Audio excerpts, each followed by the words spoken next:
안녕하세요. 저는 서울에서 거주 중인 30대 초반의 여자입니다. 그동안 있었던 파란만장한 제 인생사를 들려드리고 싶어서 이렇게 조심스레 사연을 보내게 되었습니다. 저는 지금 형부와 같이 살고 있는데 긴 글이 될 수도 있겠지만 그저 한 여자의 속풀이라고 생각하고 가볍게 들어주셨으면 좋겠습니다. 저에게는 2살 차이가 나는 친언니가 한 명 있습니다. 언니는 매사 차분하고 현명했으며 성격도 참 시원시원했었죠. 똑 부러지는 성격에 공부도 상당히 잘했고 얼굴도 예쁜 외모라 남자들 사이에서도 인기가 상당히 많았습니다. 더군다나 성격도 착해서 어릴 적부터 저를 살뜰히 챙겨준 언니가 제 우상이자 꿈이었던 것 같아요. 나이는 겨우 2살 차이밖에 안 되지만 어릴 적부터 언니는 제게 상당히 커다란 존재였던 것 같아 말을 잘 따르곤 했습니다.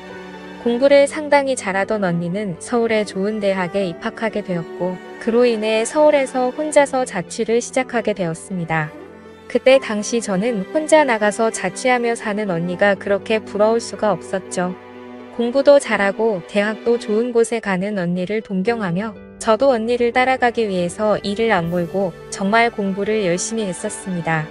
그러다 보니 저도 곧잘 성적이 잘 나왔고 그 덕분에 언니와는 다른 학교지만 나름 서울에 있는 괜찮은 4년제 대학교에 입학을 하게 됐습니다. 저는 너무 행복하고 신났었죠.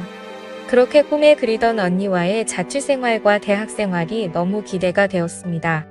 부모님은 철없는 딸년이라고 핀잔을 주셨지만 내심 서울 4년제 대학에 입학한 딸들을 보며 흐뭇해하셨던 것 같습니다. 그렇게 학기가 시작되었고 저는 언니와 같이 살게 되었습니다. 대학 생활을 시작하니 이래저래 시간이 금방 지나가더라고요. 친구들도 여러 명 사귀게 되었고 술집도 처음 가보고 미팅도 하면서 너무 즐겁게 지낸 것 같아요. 그러다 언니는 졸업을 하고 대기업은 아니지만 업계에서 알아준다는 좋은 곳에 취직을 하게 되었습니다. 그리고 얼마 뒤 지금의 형부를 만나게 되었네요. 언니보다는 2살 위였으니 저하고는 4살 차이가 나는 남자였고 언니와 소개팅으로 만났다고 들었습니다. 처음 만났을 때 환하게 웃으며 내가 연희의 동생이야? 라고 말하던 게 정말 엊그제 있었던 일처럼 생생합니다. 저는 언니와 같이 살고 있었기 때문에 형부와는 자주 만났어요. 처음에는 여자 둘이 사는 집에 자꾸 찾아오는 게 불편했지만 너무나 좋은 성격에 항상 밝은 미소를 보여주던 형부였죠. 그리고 언니와 같이 어울리며 놀다 보니 언젠가부터 저도 서서히 편해지더라고요.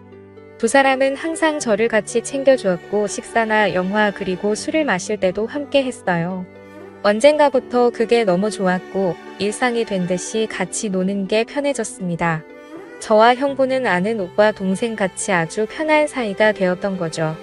그렇게 처음 겪어보는 재밌는 일상들을 만끽하였고 평범한 대학생활을 즐기면서 별탈 없이 잘 지내고 있었습니다. 그런데 하늘이 무너질 만큼 충격적인 일이 생겨버렸죠. 어느 날 갑자기 부모님의 충격적인 사고 소식을 접해야 했습니다. 언니와 제가 사는 자취방에 오셔서 반찬이며 이것저것 가져다 주시고 시골집으로 내려가시다 차가 반파되는 큰 사고가 났습니다. 여자들끼리 사는 집이 이게 뭐냐며 투덜거리셨던 엄마 애들한테 잔소리 그만하라는 아빠 그 모습이 마지막 모습이셨어요. 부모님 두 분 다 그 사고로 인해 돌아가시게 되었습니다.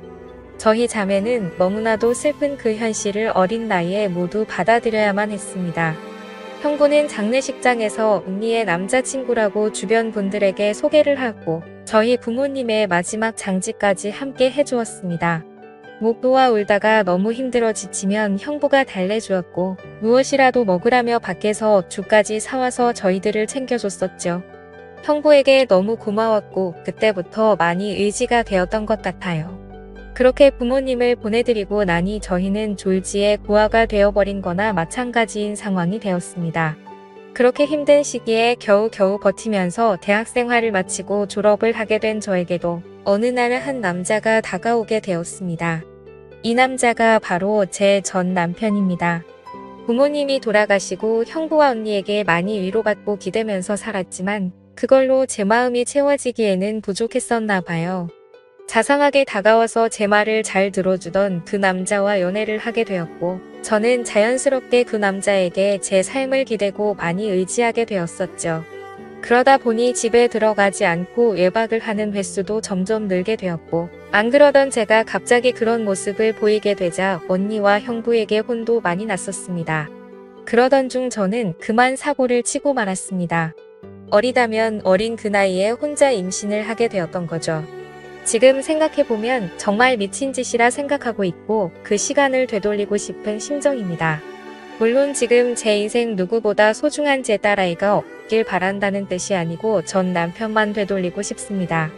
하지만 그때 당시에는 그 남자를 많이 의지했고 사랑했었기에 미래가 행복할 거라 꿈꾸고 아이를 낳자고 마음먹었습니다. 그렇게 저희는 예정에 없었던 결혼을 급하게 하기로 한 거였죠. 그래서 저는 언니와 형부에게 이 사실을 알렸고 정신이 있는 거냐며 많이 혼났었던 것 같습니다. 잘 살 테니 걱정하지 말라고 얘기를 계속 해줬지만 그게 말처럼 쉽게 될 리 없다는 걸 잘 알고 있는 두 사람은 저를 많이 설득하려고 했죠. 하지만 뱃속에 제 아이가 있었기에 되돌릴 수 없다는 걸 모두가 알았고 결국 제 의견을 따라서 결혼을 진행하게 되었습니다. 그러나 상견례부터 참 쉽지 않더군요. 그날부터도 많은 일이 있었습니다. 언니와 형부가 상견례 자리에 나와주었고 어른은 없냐며 대놓고 무시하던 신예. 그리고 그런 경험을 처음 하면서 괜찮은 척하며 땀을 뻘뻘 흘리면서 시댁의 비밀을 맞춰주던 형부. 매사에 정확하고 똑부러지던 제 언니도 저를 위해 성격 죽이고 이리저리 무사히 상견례를 끝마쳤네요. 남사친구와 저는 어린 나이에 목돈이 없었기에 시댁에서 마련해주신 15평 남짓되는 빌라에서 아이를 출산하고 신혼생활을 시작하게 되었습니다. 그런데 제가 꿈꾸던 결혼 생활과는 정반대였습니다. 연애하던 시절에는 항상 저를 착하게 대해주던 남편은 결혼을 하고 난 뒤 마치 다른 사람처럼 180도로 바뀌었습니다. 잦은 음주와 외마 그리고 저에게 욕설까지도 서슴지 않았습니다. 처음에는 단순히 벌어지는 실수라 생각되어 넘어갔지만 그게 점점 도를 넘어서더니 어느 순간부터는 제게 몹쓸 짓까지 하더군요. 부모가 없어 내가 개념이 없다며 욕을 하고 언니와 형부까지 싸잡아서 욕을 했습니다. 어리다면 어린 나이에 그 얘기를 듣고 있자니 서름에 복박쳐서 아이를 안고 많이 울었던 것 같아요. 하지만 저는 언니와 형부에게 제 상황을 이야기하지 못했습니다. 잘 살겠다고 큰소리 뻥뻥치고 강행했던 이 결혼. 지금 제가 이런 대접을 받고 힘들게 산다는 사실을 안다며 언니와 형부가 너무 슬퍼할 걸 잘 알았거든요.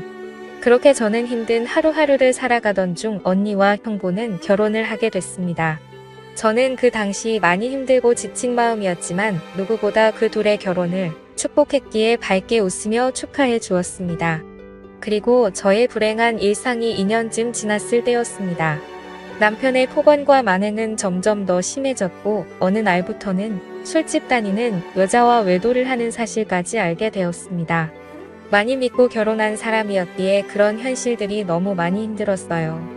그래서 저는 이제는 이 사람과 어떻게든 정리를 해야겠다고 생각하고 있었을 때였습니다.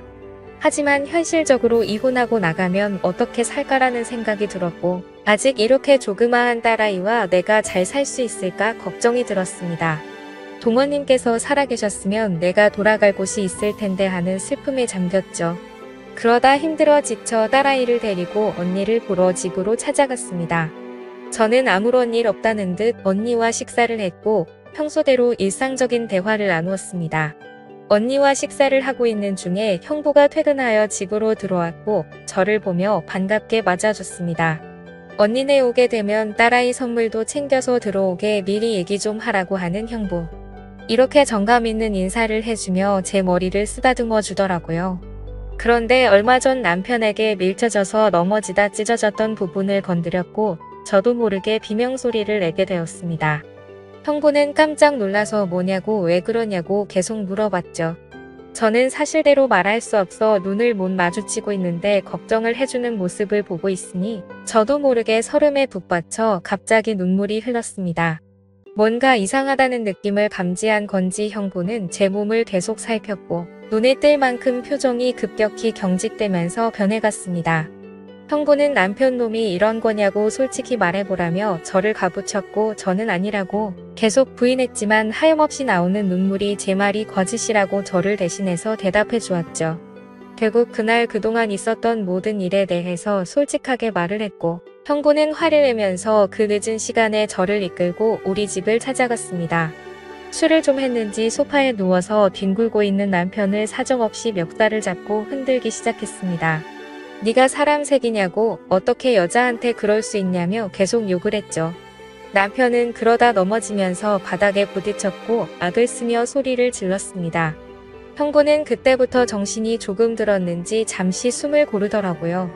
일단 이 상황이 정리가 되어야 할 것 같아 형부를 밖으로 데리고 나가려 하는데 갑자기 남편에게 무릎길을 꿇으면서 이야기를 했습니다.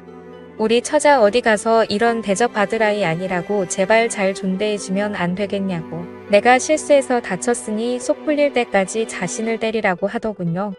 제발 부탁을 한다면서 말이죠. 남편은 그런 형부와 울고 있는 나에게 지금까지 해왔던 것, 그 이상의 온갖 욕설을 뱉으며 경찰에 신고를 했습니다. 경찰이 와서 일단 상황은 종료되었지만 절대 합의는 하지 않겠다는 남편 때문에 형부는 결국 재판까지 받게 되었습니다. 자세한 내용은 형부가 절대 말해주지 않아 그 후 어떤 처벌이 이루어졌는지는 지금도 잘 모르겠습니다. 그런 상황을 겪은 뒤도 저는 확실히 남편과 정리를 할 수 있었고 이도 저도 갈 곳이 없던 저와 딸아이에게 언니와 형부는 손을 내밀어 주었습니다. 그렇게 염치는 없었지만 어쩔 수 없는 상황이었던 저는 결국 언니와 형부와 같이 살게 되었고 차근차근 그동안의 일들을 정리하고 이혼 준비를 하게 됐습니다. 이혼 과정이 생각보다 참 복잡한 게 많더라고요. 저 때문에 속이 많이 상했던 형부는 저에게 걱정 말라며 많이 도와주었습니다. 너무 힘들었던 제게는 그때 형부와 언니에게 너무 고마웠어요. 그리고는 예전 처음 형부를 만났을 때처럼 저와 언니 그리고 형부 거기에 제 딸아이까지 나름 행복한 생활로 돌아올 수 있었습니다. 딸아이는 아주 어려서 그간의 일들을 전혀 인지하지 못합니다. 마냥 이 상황이 당연한 일상인 듯 해맑게 커가고 있었습니다. 어쩌면 다행이었죠. 이때쯤 아이가 3살이 되어 어린이집에 보낼 수 있었고 저도 작지만 경제활동을 할 수 있게 되었습니다. 전공을 살려 작은 디자인 업체 취직을 하게 되었어요. 이 회사가 프리랜서처럼 집에서도 일을 할 수 있었기에 아이를 키우는 저에게는 딱 알맞은 직장이었거든요. 급여는 그리 많지 않았지만 빨리 목돈을 모아서 이 집에서 독립하기 위해 악을 썼던 것 같습니다. 회사 몰래 아르바이트 짬짬이 해가면서 아이도 챙기고 일도 병행하는 그런 정신없이 바쁜 나날들을 보냈습니다. 그러다 어느 날 일어나지 말아야 할 충격적인 사건이 벌어졌습니다.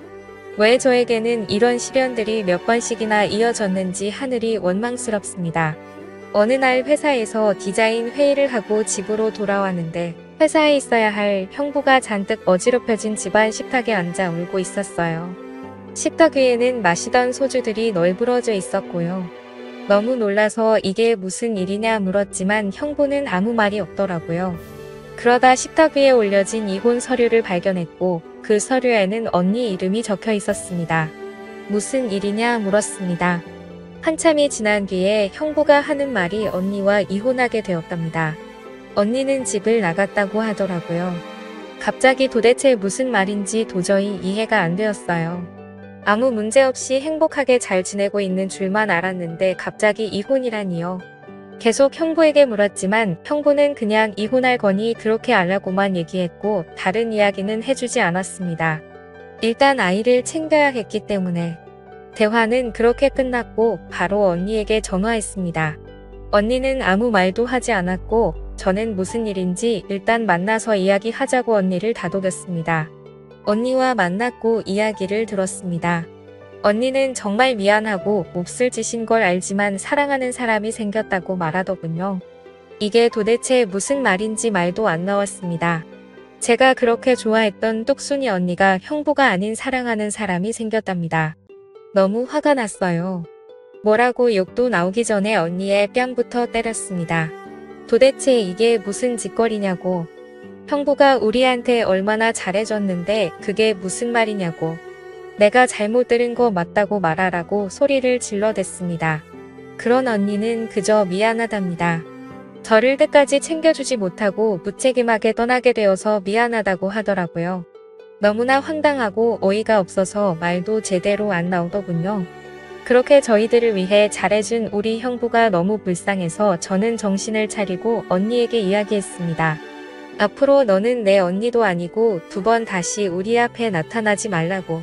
내가 너 대신 형부를 끝까지 지켜줄 거니 꺼지라고 했습니다. 그리고 울면서 자리를 나왔습니다. 저도 그렇게 아프게 이혼했는데 그렇게 믿었던 언니가 제 전남편처럼 인간 같지도 않는 짓을 저지르다니 믿어지지가 않았습니다. 집으로 돌아온 저는 말없이 형부를 위로해 주었습니다. 사실 제가 할 수 있는 일이 크게 없었어요. 저도 딸아이와 함께 얹혀 살고 있는 입장이었기 때문에 그저 위로를 해줄 본 다른 방법이 없었거든요. 형부는 며칠 동안 출근도 하지 않고 술만 마시며 지냈습니다. 그걸 보다 보니 저는 너무 안쓰러웠습니다.